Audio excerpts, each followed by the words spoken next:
야고보서 4장 13절에서 15절까지의 말씀 제가 읽어드리겠습니다. 들으라, 너희 중에 말하기를 오늘이나 내일이나 우리가 어떤 도시에 가서 거기서 1년을 머물며 장사하여 이익을 보리라 하는 자들아, 내일 일을 너희가 알지 못하는도다.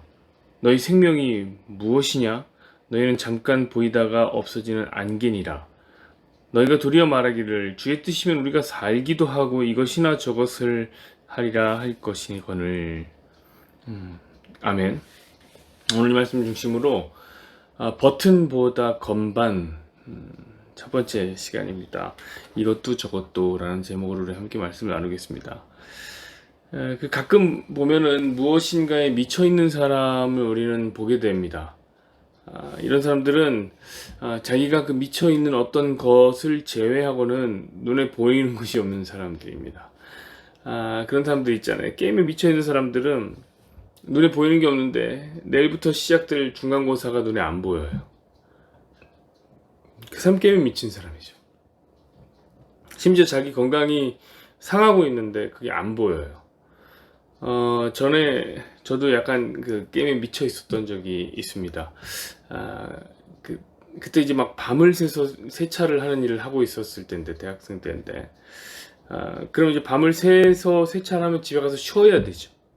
근데 쉬지 않는 거예요. 왜? 게임에 미쳐 있었으니까. 게임을 하러 갑니다. 밤새고 일한 다음에. 그걸 한 몇 주간 했어요. 몇 주간. 잠은 막 쪽잠만 자고, 게임하는 게 너무 좋아서. 그랬더니 어느 날, 아주 짧게 그 PC방에서 잠깐 기절을 한 적이 있습니다. 콕 꼬꾸라져갖고 키보드에 머리를 박고 기절을 한 적이 있습니다. 그때 저는 그런 생각을 했어요. 내가 주를 위해서 죽겠노라 각오하고 목회자의 길을 걸어 시작했는데 이렇게 게임만 하다가는 그 PC방에서 개죽음을 면치 못하겠구나, 그런 생각을 이제 했어요. 그래서 이제 게임 바로 끊었습니다. 저는 그때 게임의 무서움을 알았어요. 더 정확하게 얘기하자면 게임이 무서운 게 아니라 미치는 거가 무서운 거예요. 무엇인가가 미치는 것이 무서운 거예요. 돈에 미친 사람은 돈을 쫓느라 밤새는지 모릅니다. 눈에 보이는 게 없습니다. 성공에 미친 사람은 성공만 쫓고, 아름다움에 미친 사람은 아름다움만을 따라갑니다. 그 때문에 소외되어가는 가족들은 눈에 보이지가 않는 거예요. 주변 사람들 안 보여요. 자기 주변에서 자기를 어떻게 보고 있는가, 거긴 별로 관심이 없어요. 그냥 미쳐있는 것만 보인단 말이에요. 어떻습니까, 여러분? 여러분들 이런 사람들이 좋아 보입니까? 건강해 보입니까? 아니잖아요. 건강하지 않잖아요, 전혀. 근데 되게 희한한 건 무엇이냐면, 우리는 일에 미쳐있거나 열정적인 사람들은 되게 좋게 보는 경향이 있다는 거예요. 그런 사람들을 좋은 말로 우리는 집중력이 좋다라고 포장해 줍니다. 하지만 여러분, 집중력이 좋은 사람도 사실은 똑같잖아요. 그쵸? 그들 역시 뭐 하나에 집중하면 도통 다른 것들은 보이지가 않는 거예요. 신경 쓰이지 않아요. 저는 그렇게 생각합니다. 어쩌면 우리 사회가 지금까지 이렇게 무엇인가에 미치는 것을 미덕이라고 생각해 왔는지 모르겠다. 그래서 그 유명한 말이 있지 않습니까? 미쳐야 미친다. 다시 미쳐야 미친다. 이 말은 언어 유희지만 꽤 깊은 의미를 담고 있습니다. 여러분도 아시다시피 이 말은 우리가 성공에 도달하려면, 그러니까 어딘가에 미치려면 반드시 거기에 미쳐서 해봐야 하는 것이다 라는 가르침이죠. 한자어로는 불광, 불급, 미치지 않으면 도달하지 않는다, 이런 뜻이죠. 그래서 그런가요? 어쩌면 예수도 그렇게 믿는 것 같아요. 저는 어렸을 때 그렇게 듣기 좋았던 이야기가 있어요. 뭐냐면 예수쟁이라는 타이틀입니다. 예수에 미친 사람, 우리는 그런 사람을 예수쟁이라고 불렀습니다. 저는 늘 말했듯이 누가 저보다 예수 잘 믿는다고 말하면 그게 그렇게 싫었고 질투를 느끼는 이야기였습니다. 그러니까 이미 틀려먹은 거죠. 이상하잖아요. 그죠? 타인을 사랑의 대상이 아니라 질투의 대상이나 비교의 대상으로 바라본다는 것 자체가 좀 이상하죠. 이미 복음적이지 않죠. 근데 저는 그 복음을, 예수를 믿는다는 거에 그랬어요. 근데 그게 참 희한한 게, 다른 이유면 안 되는데 예수 믿는 일이면 괜찮아져요. 신앙을 위해서라면 그게 뭐든지 용서가 되는 이상한 일이 생겼습니다. 여러분들이 아시는지 모르겠지만 저와 같은 사역자들 중에는 가족들과 등진 사역자들이 굉장히 많습니다. 여러분, 사역을 위해서 가족들은 항상 뒷전에 두는 사역자들이 진짜 지천에 깔렸습니다. 저 나가보면 발에 채입니다. 아내가 출산을 하는데 병원에 안 갑니다. 왜요? 교회의 성도 신방이거든. 여러분, 이게 말이 됩니까? 근데 그게 사역의 미덕인 줄 알아요. 결혼기념일인데 케이크를 사들고 갑니다. 근데 자기 집으로 가는 게 아니에요. 성도네 돌잔치 하러 갑니다. 자, 이렇게 사역이라는 미명하에 사역자들 가족은 철저하게 소외되어 갔습니다. 물론 저는 이것은 사역이라고 생각하지 않아요. 그건 사역이 아니에요. 그건 그냥 일에 미친 거예요. 워커홀릭이에요. 저는 선배들에게 그렇게 교육을 받았으면 저는 제 후배들에게는 그렇게 말하고 싶지 않아요. 물론 우선순위라는 것이 있죠. 그리고 그 우선순위 속에 사역이라는 자리는 꽤 높은 순위에 배치되어 있는 것이 분명합니다. 왜냐면 일이니까요. 여러분들도 마찬가지잖아요. 그렇죠? 세상에서 여러분들의 일을 정할 때 꽤 높은 우선순위로 두고 일을 한단 말이에요.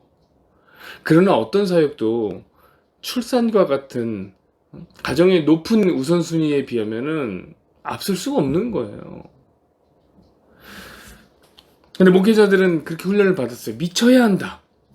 미쳐야 한다, 거기에. 사역에 미쳐야 좋은 사역자가 된다. 라는 교육을 받았습니다. 그리고 성도들의 기대. 그래서 다른 것을 돌아볼 여력이 없었습니다. 제가 주변에 은퇴하시는 그 목사님들을 봅니다. 그러면 하나같이 가정에 충실하지 못했다. 여기에 후회를 하면서 남은 생애를 속죄하는 마음으로 보냅니다. 왜요? 그런 분들이 바로 그 미쳐야 미치는 줄 알고 살았기 때문입니다. 근데 여러분, 과연 그러할까요? 저는 미쳐야 미치는 줄을 알고 사시는 분들을 향해서 오늘 네덜란드의 철학자 이 스피노자의 명언을 하나 띄워 보냅니다. 오늘 여러분들 가운데 그런 생각을 하고 계신 분들은 한번 이 얘기를 들어보시죠. 스피노자는 이런 말을 했습니다. 나는 깊이 파기 위해서 넓게 판다.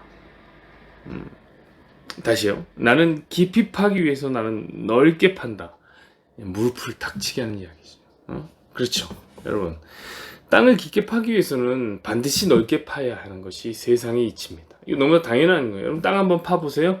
땅 파면 깊게 팔 요량입니다. 그래서 여러분들 원 둘레를 한 요만큼 한 50cm 정도로 해서 파내러 간다고 생각해보세요. 몇 미터 팔 수 있을까요? 못 파요. 그냥 내려갈 수가 깊어지지가 않아요. 깊게 팔면 넓게 펼쳐서 차근차근 이렇게 들어가야지 깊게 파입니다. 그리고 그래야지 무너지지 않아요. 여러분, 하물며 땅 하나를 파도 넓게 파야 하는 건데, 이 거대한 세상에서 삶을 깊이 있게 살아가기를 원한다면서 주변 다른 것들은 아무것도 신경 안 쓴다? 하나만 판다? 그럼 여러분, 깊게 팔 수가 없죠. 그뿐 아니라 판다 해도 쉽게 무너집니다. 왜냐하면 세상 모든 일들은 서로 연결되어 있기 때문에 그래요. 사역과 가정은 연결되어 있어요. 그래서 21세기의 최고의 화두는 무엇이냐면 바로 통섭이라는 얘기예요. 통섭. 그걸 뭐냐면 두루두루 배워야 된다. 두루두루 알아야 한다. 그래서 목사인 제가 자연과학 책을 읽는 이유가 그것입니다. 그러면서 우리는 운동도 열심히 해야 됩니다. 두루두루 알아야 돼요. 두루두루 해야 돼요. 산만하게 펼쳐져 있는 정보에서 하나의 맥락을 만들어내는 능력이 이 시대에 정말 필요한 거죠. 근데 이 시대도 그렇게 앞서 나가는데 우리는 여전히 어디 머물러 있냐면 미쳐야 미친다. 여기 머물러 있는 거예요.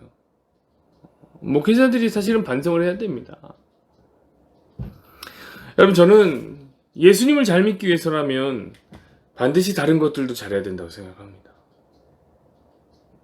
신앙생활만 강조해서는 안 된다는 거예요. 우리는 삶의 모든 영역에서 최선을 다해야 됩니다. 우리의 직장생활, 우리의 인간관계, 우리의 학업생활, 우리의 가정, 우리의 취미 등등 하나님께서 이런 모든 것들은 예수님을 잘 믿으라고 세팅해 놓은, 이 세상에 예수님을 잘 배우라고 만들어 놓은 교구예요, 교구. 다른 말로 얘기하자면 복음의 파편들입니다. 근데 거기에 관심이 없으면 어떻게, 예수를 어떻게 잘 믿어요? 교회 잘 오고 봉사 열심히 하고 소위 신앙생활이라는 것만 잘한다고 예수님을 잘 믿는 것은 결코 아닙니다. 결코 아닙니다. 사랑하는 여러분, 저는 여러분에게 무언가를 하라고 별로 적용하지 않습니다. 그 인정하시죠? 여러분들 뭐 적용 안 하잖아요. 뭐 하나 이거 하라고 적용 안 하잖아요. 왜 그런 줄 아세요, 여러분? 다 잘해야 되기 때문에요. 다 열심히 해야 되기 때문에 하나 적용 안 해요. 여러분, 우리 다 잘해야 돼요. 세상 사람들 다 열심히 해요. 근데 희한하게 사람들은 적용을 하나 시키면 그거 하나를 하면 잘 사는 줄 알아요. 뭘 하나 시키면 그거 하나 하고 잘해. 나는 잘한다. 다른 건 다 놓치고 있으면서 나는 적용을 잘 지키기 때문에 나는 잘 살고 있어. 너 아니라는 거예요. 아니에요. 다 챙기면서 사는 겁니다. 오늘 본문을 보세요. 15절. 너희가 도리어 말하기를 주의 뜻이면 우리가 살기도 하고 이것이나 저것을 하리라 할 것이여늘, 이것도 하고 저것도 하리라 해야 한다. 이게 성도들의 기본적인 방향이라는 거예요. 다만 그 삶엔 규칙이 필요하다는 것이죠. 그냥 아무거나 하는 것 아니죠. 아무거나 하는 것은 방종이고 그것은 반항입니다. 그게 아니라 인생에는 반드시 규칙이 있어야 된다는 거예요. 특별히 신앙생활에는 규칙이 필요합니다. 그것은 무엇이냐면 주님의 뜻이라는 규칙이 필요한다는 거예요. 이 말에서 중요한 것은, 주님의 뜻이라는 것은 중요한 게 무엇이냐? 뜻이 아니야. 뜻을 찾으라. 주님의 뜻이 무엇인가? 맨날 사람들 그렇죠. 연세대 가는 게 주님의 뜻입니까? 서울대 가는 게 주님의 뜻입니까? 뜻을 찾는 게 아니에요. 여기서 중요한 말은 뭐냐면 주라는 말이에요. 주가 뭐예요? 말 그대로 curious, 주인입니다. 주인. 내 삶의 주권이 주님에게 있음을 인정하느냐, 주인의 뜻에 합당한 삶을 살겠노라 마음을 먹고 있느냐, 그렇다면 그 마음으로라면 이것도 하고 저것도 할 수 있다는 거예요. 주님의 뜻이 중요한데 이것도 하고 저것도 합니까? 그런 주님이라고 하는 주권을 맡겨드릴 마음이 있다면 난 이것도 해도 되고 저것도 해도 된다. 할 수 있다. 해야 한다. 이런 거죠. 오늘 본문에는 성경이 비판하는 사람 하나 나와요. 우린 착각해서는 안 돼요. 어떤 사람입니까? 이 사람은 돈 버는 일에 열심을 내었기 때문에 하나님이 비판을 하고 있다라고 성급하게 결론 지어서 안 돼요. 어떤 사람이 1년 동안 나가 있겠다고 욕먹잖아요. 하나님 앞에. 그리고 꼭 이런 얘기를 하잖아요. 그봐, 돈을 일만하게 뿌리니까 돈을 사랑해서는 안 된다. 그렇게 얘기한다고. 근데 여러분 생각해 보세요. 우린 자본주의를 살아갑니다. 여러분 돈 싫어할 수 있어요? 돈 없이 살 수 있습니까? 돈 벌려는 노력은 전부 악한 거예요? 그럼 돈 벌려고 한 1년 정도 나가 있는 거 다 악한 거예요? 그거 다 악한 거예요? 그런 거 아니라고요. 여러분 사실 돈을 버는 것도 중요해요. 저는 두 개 다 중요하다고요. 그리고 이왕이면 여러분이 진짜 돈을 많이 벌었으면 좋겠어요. 그럼 성경에도 부자가 많이 나온다고요. 예수님 부자라고 무조건 비판하지 않는다고요. 그럼 오늘 비판을 받는 사람은 문제가 뭐예요? 이 사람은 인생의 주권이 자기에게 있는 거예요. 한 1년쯤 돈을 벌면 부자 되겠지? 그럼 내 인생도 펴지겠지? 이런 마음으로 떠나려는 거예요. 이런 사람들은 다른 것은 눈에 보이지 않아요. 심지어 하나님도 안 보여요. 주권자가 상실된 거예요. 그래서 바로 14절이 따라 나오는 거예요. 어떻게 나옵니까? 1년 정도 돈 벌고 오겠다고 말하는 사람에게 이렇게 얘기합니다. 내일 일을 너희가 알지 못하는도다. 너희 생명이 무엇이냐? 너희는 잠깐 보이다가 없어지는 안개니라. 이 말은 뭐예요? 돈 번다는 것 자체가 문제다 이겁니까? 아니에요. 네가 주인 아니라는 거예요. 네가 네 인생 주인 아니야. 너는 피조물이야. 잠깐 있다 사라지는 안개 같은 존재. 네가 뭘 결정해? 이 말인 거죠. 그러므로 하나님께 맡겨드리고 주님의 뜻에 맡겨드리고 이것저것을 해야 하는 존재란다. 그걸 해도 되지만 네가 주권 갖고 하는 게 아니야. 그 주권 하나님께 맡겨드리는 거야. 그게 바로 선이란다. 이 녀석아. 명쾌하죠? 이해하셨죠? 여러분의 오해가 없길 바랍니다. 그러니까 세상 일대로, 오늘 얘기해요. 세상 일대로 치고 교회에서 살아라 이 얘기 아니라고요. 완전 반대 얘기예요. 그런 거 보면 그럴 때 보면 우리가 교회당이 없는 게 이럴 때 좋아요. 교회 오고 싶어도 올 데가 없어. 그래서 세상으로 나가야 되는 감사합니다. 그런 게. 말씀했죠, 여러분. 저는 이렇게 한마디로 오늘 설교를 마치겠으면 좋겠습니다. 그건 뭐냐면 우리가 인생을 살 때 카세트처럼 살면 안 된다는 거예요. 우리가 인생을 살 때는 피아노처럼 살아야 됩니다. 여러분 카세트, 우리 옛날에 카세트가 많이 썼는데 카세트는 버튼을 하나 누르면 다른 건 누를 수가 없어요. 다 튀어나와요. 하나 누르면 딴 거 누르면 튀어나와요. 한 번에 하나만 해야 됩니다. 플레이 버튼을 누르면 멈추는 버튼을 같이 누를 수는 없어요.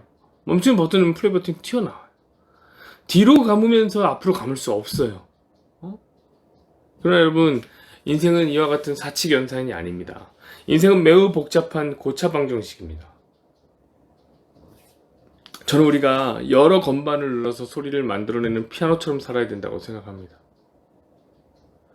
다양한 분야에서 여러분 최선을 다하십시오. 멋진 아들이어야 되고, 멋진 아버지여야 되고, 멋진 친구로 살아보십시오. 사회에서도 멋져야죠. 자꾸 코로나 이렇게 일어나는데 여러분 모이고 이러면 안 됩니다. 다양한 분야에서 최선을 다하시고 멋진 화성을 만들면서 사십시오. 다만 규칙이 하나 있죠. 그 규칙이 뭡니까? 건반에는 조성이라는 규칙이 있습니다. 그 조성이 음악의 주인 역할을 한다고요. 그와 같이 여러분은 주인이 아니에요. 주인을 인정하시면서 예수님이 우리 주인이시구나, 그분께 주권을 맡겨드려야 되구나, 그렇게 생각하시면 하루하루 최선을 다해 이것도 하고 저것도 잘 하시면서 살아가기를 부탁드립니다. 기도하겠습니다.